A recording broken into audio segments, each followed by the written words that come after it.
Io ne ho viste di catastrofi, ma come questa mai. Devo anche dire che qui tromba d'aria non si vede neanche il segno, questo è il segno di un terremoto, di un sisma importante. Un morto, 72 feriti portati in ospedale da elicotteri e ambulanze, 2 dei quali in condizioni serie, una cinquantina di persone che hanno raggiunto le strutture sanitarie autonomamente per essere medicate, centinaia di case scoperchiate e poi danneggiamenti ingenti ad edifici pubblici ed attività produttive, oltre ai beni dei cittadini. 3 comuni, Dolo, Pianiga e Mira, messi in ginocchio.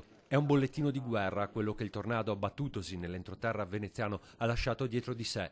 Oggi il sopralluogo del governatore del Veneto Zaia sui luoghi della catastrofe. Dalla regione arriveranno degli aiuti, ma i danni, ancora in fase di quantificazione, potranno essere coperti solo da un intervento del governo. Zaia e Renzi intanto si sono sentiti telefonicamente. Ho già fatto lo stato di emergenza, ho già sentito il Presidente del Consiglio questa mattina, domani mattina ci sarà la Protezione Civile Nazionale. E durante il sopralluogo della Protezione Civile Nazionale di domani si stilerà una prima quantificazione dei danni che potrebbero raggiungere facilmente le diverse decine di milioni di euro.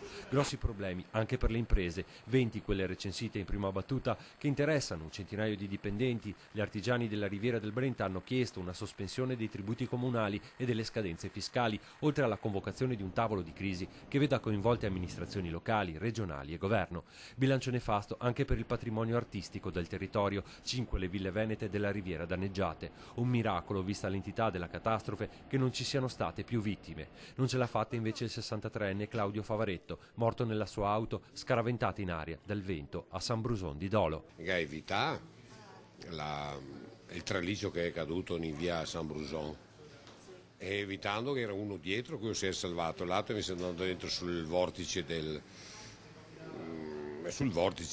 della tromba d'aria, sulla pressione, mi ha detto la moglie che è irriconoscibile o quasi sventrata.